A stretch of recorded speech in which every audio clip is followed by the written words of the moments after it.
Poštovani gledaoci, dobrodošli na televiziju Hram. Naš večerašnji gost u emisiji Za Hristoljubivu vojsku je zastavnik Nikola Mijović, pomoćnik vojnog sveštenika u specijalnoj brigadi. To je njegova formacijska dužnost, kako se to vojničkim rečnikom kaže.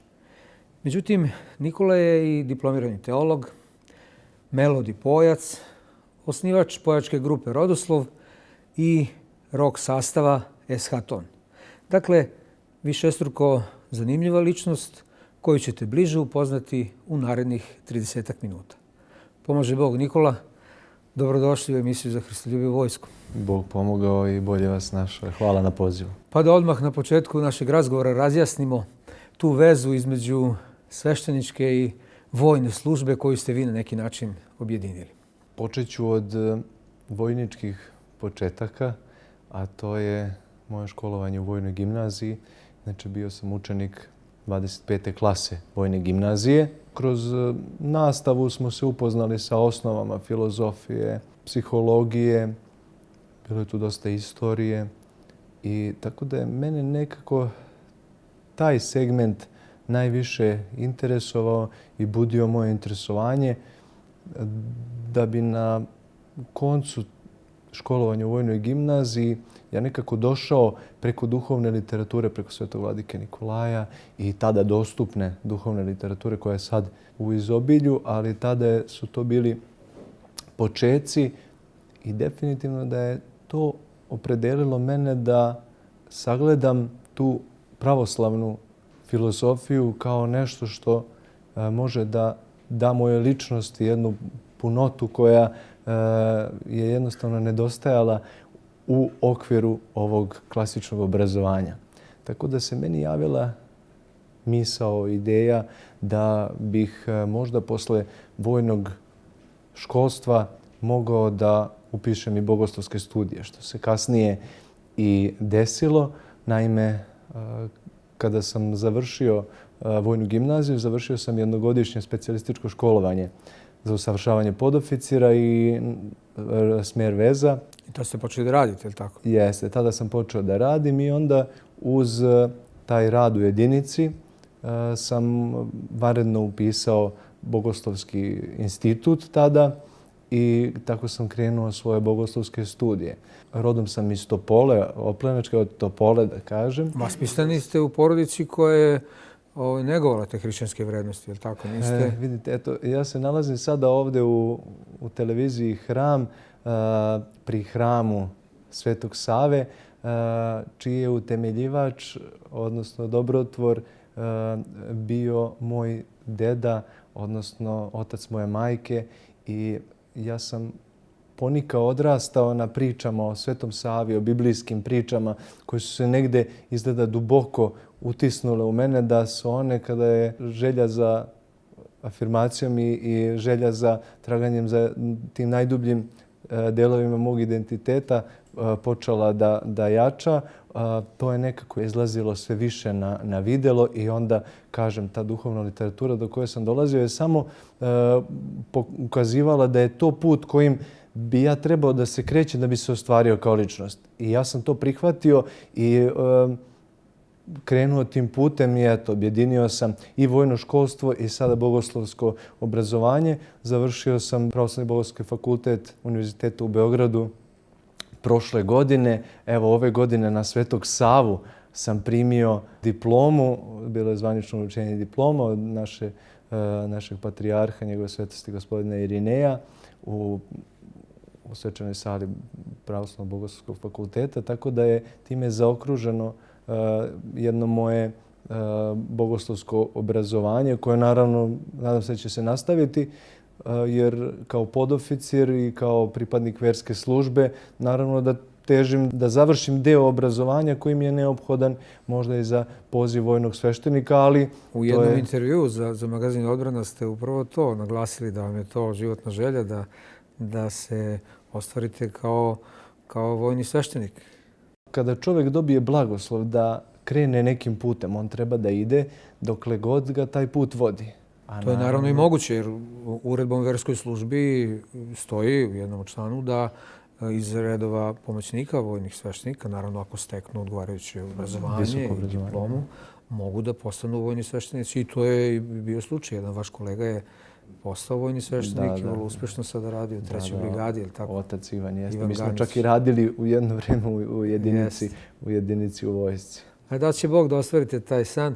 A kako se budio duhovni život u vojsci i kako se vratila vojno sveštenička služba i vojni sveštenici u jedinice vojske, tako se i vama pružila šansa da postanete pomoćnik vojnog sveštenika. Oni se biraju iz redova podoficira. Službu ste dobili na Vojno-medicinskoj akademiji, sada ste u jednoj drugoj, posebnoj, da tako kažemo, specijalnoj jedinici. Možete da napravite neku paralelu između službe vojnog sveštenika na Vojno-medicinskoj akademiji kao vojno-zdravstvenoj ustanovi i sada u specijalnoj brigadi? Naravno, to je bio logičan sled događaja jer mi koji smo imali neko bogoslovsko obrazovanje, ili smo tada studirali, smo bili pozvani i bili prirodni kandidati za versku službu. Tako da sam ja 2013. godine postavljen na dužnost pomoćnika vojnog sveštenika u Vojno-medicinskoj akademiji i tamo sam 4,5 godine službovao dok nisam dobio premeštaj u specijalnu brigadu po svojoj želji, jer smatram da to je jednim novim izazovom i smatram da tu mogu da dam svoj maksimum. I tako da eto, sada sam u jedinici koja ima specifične potrebe. Vidite, svaka jedinica ima svoje težište i svoju specifičnost. Tako da verska služba mora da se prilagođava duhu te jedinice i potrebama i onim zadacima za koje je ta jedinica, odnosno ustanova, namenjena. Tako da potpuno su posebne potrebe grupe za verske poslove na Vojno-medicinskoj akademiji, a posebno u specijalnoj brigadi. U specijalnoj brigadi imamo više terena, više se radi sa ljudima koji su jedinice, koji su na zadatku, tako da je težište u radu radno vreme. Dok na Vojno-medicinskoj akademiji je to bio upravo slučaj sa ležećim pacijentima, sa našim pripadnicima koji se leče, kojima je taj vikend jedno vrijeme gdje oni imaju slobodnog vremena i gdje oni mogu sva ta njihova stanja da nekako ublaže, jer zaista biti i da zadovolje svoje potrebe dolaskom kod sveštenika na duhovni razgovor, odnosno učestvovanju u bogosluženju i jednostavno pastirskim savjetodavnim radom sveštenika se popunjava ta potreba. Da li se od vas sada u specijalnoj brigadi traži da ovladate tim veštinama specijalnih jedinica? Naravno. Svi kriterijumi koji važe za pripadnike specijalne brigade važe i za nas koji smo pripadnici verske službe, odnosno grupe za verske poslove. Tako da mi se trudimo da idemo u korak sa zahtevima koji su pred nama. Tako da na taj način mi stičemo i kredibilitet, na taj način i dolazimo do ljudi, jer veoma je bitna stvar uspostaviti komunikaciju.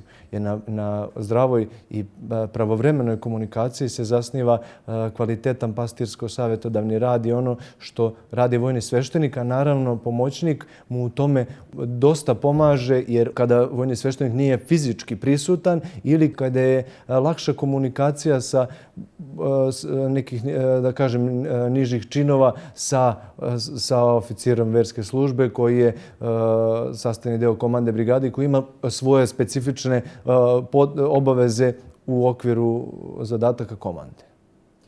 Uz vaše ime stoji i ono hadži.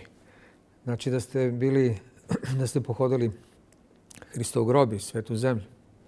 Da, imao sam blagoslov da pohodim Hristov grob, da se poklonim svetinjama Jerusalima i Palestine, tamo na mestima gdje je sam Gospod Isus Hristos hodao i gdje je propovedao i gdje je svoju misiju započeo i gdje je svoju crkvu stvorio. To je sigurno neponovljivo iskustvo.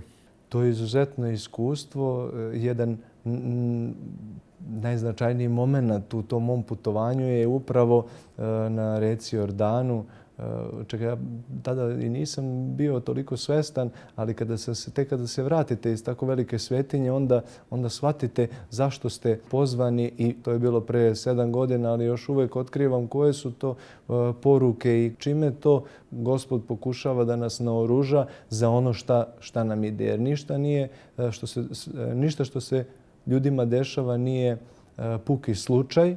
Mi kao hrišćani vidimo veoma dubok smisao u svakom, pa i najmanjem odnosu sa svetinjom, a i naravno sa drugim čovjekom. Jer svaki čovjek je stvoren po slici i prilici Božjoj. Tako da svaki poziv čovjeka i svaki susret je na neki način naša obaveza da u tom odnosu odgovorimo, i to je odgovornost koju nosimo mi kao ličnosti. A pogotovo mi koji smo na dužnostima koje podrazumevaju crkveno-služiteljske ili svešteno-služiteljske dužnosti, koji smo od naše crkve dobili blagoslov da budemo ta spona između verujućeg naroda i samog Gospoda koji nam se u svetim tajnama otkriva i čega smo mi saradnici u stvari. Već deceniju i po ste aktivni u misiji crkve.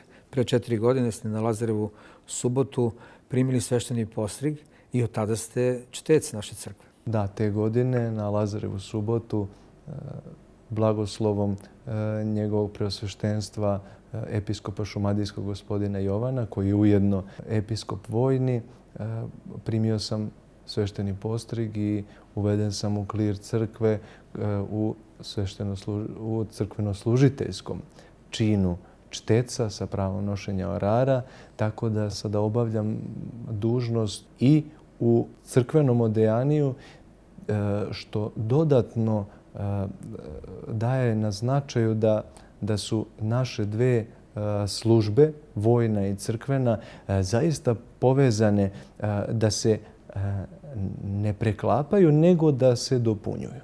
I to veoma pravilno doživljavaju vernici. U to sam se uverio u svom dosadašnjem iskustvu. Zanimljivo je da ste se venčali u crkvi u uniformi podoficira. Da, jednostavno moj poziv je nešto što određuje i moje biće. I u tom činu u kome sam bio i u onom dostojanstvu u kome se nalazimo, mi bi trebalo da svedočimo i onda mi imamo ispravan odnos i prema sebi i prema drugima i dajemo pravu sliku o sebi i bivamo na neki način primjer. Ja sam jednostavno iz svih tih pobuda koje sam sada nabrojao odlučio da ipak svi ti životni momenti budu obeleženi i onim što ja nosim i u srcu, a naravno to se manifestuje i kroz neke dužnosti i dostojanstva koja su nama ukazana. Ona nisu čast radi časti, već pokazuju jedan stepen odgovornosti koje taj koji nosi mora da iznese na svojim plećima, jer ako dobro iznese, znamo da je to dobar primjer, a na dobrim primjerima i samo na primjerima može počivati naša misija. I kao vojnika i kao sveštenog lica. Da će Bog da to postane praksa i da to bude maltene onako obaveza i čast da oficiri kada sklapaju brak u hramu, u svetom hramu, budu u svojoj vojnoj uniformi. Misionarski rad, kako smo najavili na samom početku razgovora, u oblasti muzike započeli ste svojevremenom osnivanjem rock benda Eschaton. Bilo je to jedna posve nova pojava u muzičkom svetu. Da, tako je. U vojnoj gimnaziji još imao sam bend. To je bila vannastavna aktivnost koju smo mi mogli upražnjavati. Jeste. I to je bilo veoma lepo vreme kada smo mi u stvari otkrivali naše darove i što smo zreli, onda shvatamo da ti darovi su, kako sam kasnije shvatao i po hrišćanskom učenju, talanti koje mi moramo umnožiti jer su nam zato i dati. Tako da sam nekako razmišljajući o svim tim vrednostima koje sam kasnije i usvajao kroz moj lično duhovno uzrastanje i moje obrazovanje. Došao sam do toga da prirodno kao neko koji je imao dar za pesništvo, jer već sam pisao pesme krajem gimnazijskih dana, tako da neki moji radovi su bili na literarnim konkursima. Ja sam težio da taj rad ovaplotim i da spojim sa muzikom. Naravno, ja sam to spojio sa muzikom koju sam ja slušao i koja je jednostavno prijala mom senzibilitetu. To je rock muzika i to je teški rock, je li tako? To je rock u to muzika, vreme je bio popularan. Ali jeste, to je melodičan rock, to nije nešto što je toliko ekstremno, ali jednostavno te teme koje sam ja tretirao, smatram da i uopšte bogoslovske teme, one i jesu, nisu uopšte patetične, one zadiru u suštinu i one bi trebalo po mom nekom osjećaju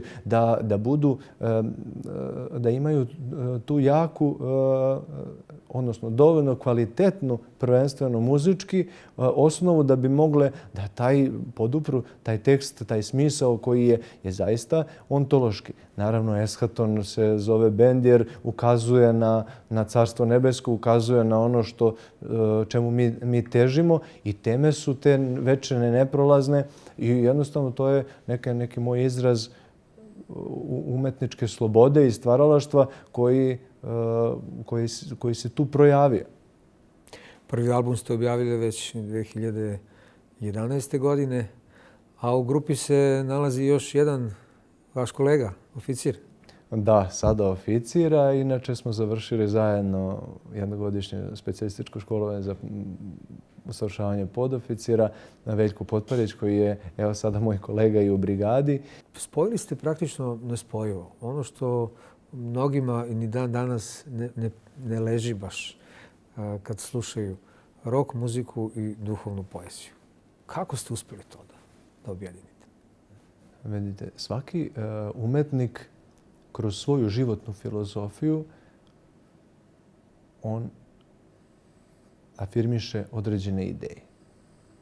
Moja životna filozofija je pravoslavna filozofija, odnosno možemo reći teologija, tako da moji tekstovi su svakako prožeti tim smislom, a muzika koju sam ja poznavao i za koju ja smatram da može da iznese tu dubinu i tu jačinu tog teksta je ta muzika koju sam ja slušao. Naravno, u nekom prethodnom vremenu kada je ta muzika nastala, ona jeste bila nosilac jednog drugog duha, ali mi vidimo da duh menja forme prema onom kako može da se ostvari. Tako da ja smatram da je ta muzika koju ja tretiram u mom umetničkom izrazu, koju sam tretirao preko benda Eschaton, jeste u stvari forma koja nije više zanimljiva tom duhu koji je bio tu. I mislim da je nepravedno i neispravno generalizovati i ponavljati tu matricu po kojoj je ta gitarska čvršća muzika satanska. Muzika po definiciji satanska. Jeste, ali treba biti veoma obazriv. Koja je suštinska to razlika i šta je suštinska poenta? Nosilac određenog teksta, onaj ko iznosi tekst, a to je neka ličnost. To je onaj ko stvara poeziju, to je onaj ko interpretira. Njegova ličnost je nosilac određenog duha.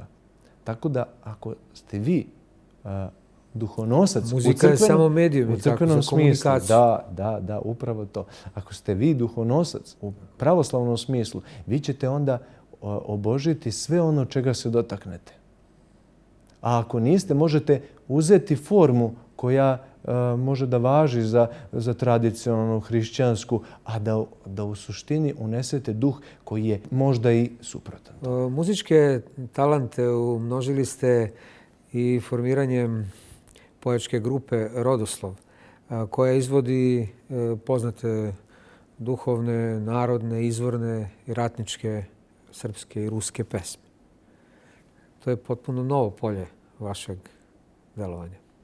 Ja bih rekao da je to prirodni sled i najavio bih da je u planu jedan koncept koji bi trebao da spoji suprotstavljena dva muzička koncepta, mada ja imam viziju i znam tačno kako bi to trebalo da izgleda i spojit ćemo to u jedan znači li to da su Rodoslov i Eschaton taj jedinstveni muzički koncept? Jeste. Ja sam doživeo i u mojoj ličnosti je to kompatibilno i jednostavno to je novi period u mom radu. Tako da spajajući teološku tematiku sa nacionalnom, rodoljubivom tematikom, pokazujemo da je to u suštini jedno polje delovanja.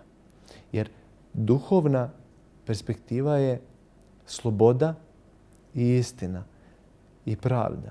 Sve ono za što se mi kao vojnici borimo i sve ono što pravo rodoljublje i patriotizam podrazumeva. I to je onaj najdublji deo etosa našeg naroda koji ja jednostavno imam priliku da mogu da ovaplotim u jednoj konkretnom konceptu koji bi bio pristupačan narodu. Mi kao ljudi crkve smo pozvani da budemo savremeni.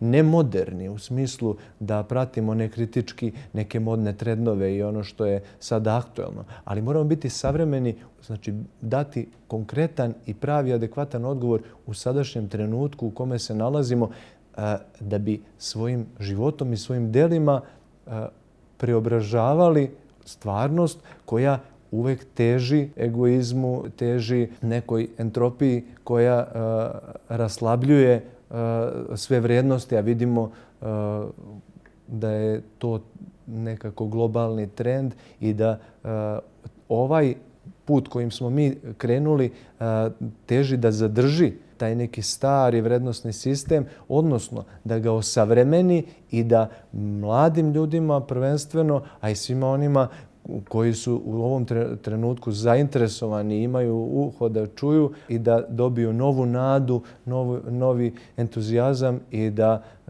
se krene u stvaranje jednog boljeg društva, ono čemu i treba da teži svaki civilizovan i čovjek koji ima ispravna stremljenja. Imali ste brojne nastupe sa pojačkom grupom Rodoslov, humanitarne koncerte, ali je nekako najzapaženiji bio nastup na Svečanoj akademiji povodom Dana kopnene vojske prošle godine u Nišu. Imali smo izuzetnu čast da komandant kopnene vojske, general potpukovnik Milosav Simović, primeti i razume smisao ovoga što mi radimo i da nam da priliku da se pred kompletnim vojnim rukovodstvom i državnim i generalima, oficirima, podoficirima koji su bili prisutni, prezentuje nešto što je reprezentativan naš nastup. Tako drago mi je da je to zavredilo pažnju i da smo odgovorili zadatku, vidim po komentarima i po utiscima. Po gledanosti tog videoklipa na YouTube, ali tako? Nije slučajno što je tema vašeg diplomskog rada na Pravoslavnom bogoslovnom fakultetu bila hrišćanska umetnost i misija crkve iz predmeta muzikologija. O tome smo već govorili, praktično je to deo te vaše misije u okviru naše Svete crkve. A da zaokružimo tu priču na neki način, kakav je vaš stav uopšte o misionarskoj delatnosti u vojsci i u muzici? Kao pravoslavni hrišćanin misionarsku delatnost vidim kao prvenstveno lično svedočenje. U pravoslavnoj crkvi mi ne poznajemo misionarenje pod vidom bilo kakvog prozelitizma i napadnog ispovedanja naše vere, već naprotiv, mi našim delima svedočimo i potvrđujemo one reči koje kažu dođite i vidite da je blag Gospod. Ili kusite i vidite jako blag Gospod. Mi smo oni koji bi trebalo da misionare tako što će svojim primjerom pokazati šta je naša vera. I naša dela govore, a riječi govore onoliko koliko su utemeljene u našim delima. Evo sad prilike da pri kraju ovog razgovora najavite u stvari jedan projekat u kome učestvujete. Naime, reč je o jednom zanimljivom projektu koji ćete uskoro realizovati pod okriljem Radija Slovoljub. Da. Tako. Možete nam nešto više reći o svemu? Projekat Radija Slovoljubve, muzički projekat, nosi naziv U slavu predaka i rađen je pod pokroviteljstvom njegove svetosti patrijarha srpskog gospodina Irineja i direktora za Kancelarije za vere pri Ministarstvu pravde, tako da su oni osjetili potrebu i dali nam podršku da iznesemo to što smo imali u muzičkom smislu da kažemo. Ja sam sa svojim kompozicijama učesnik, kao i Nebojša Mastilović, naš pravoslavni kantautor i moj kolega teolog. Mi smo 7 pesama to upriličili povodom tog projekta i očekujemo da će Svečana akademija biti održana u Domu Vojske Srbije ove godine. Kada se steknu uslove za to, Radio Slovoljubve je u pregovorima, tako da mi se spremamo da kvalitetno iznesemo te pesme. Konkretno, te pesme su spoj upravo patriotskih i duhovnih tema.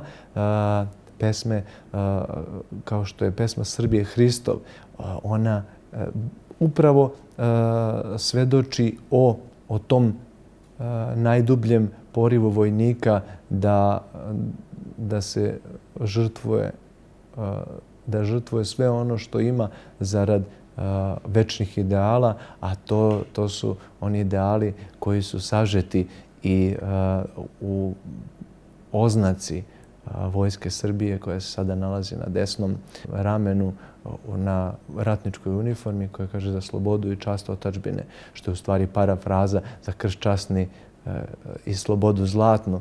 Mi vidimo da su to one svetinje, one vrijednosti za koje čovjek je spreman da da sve.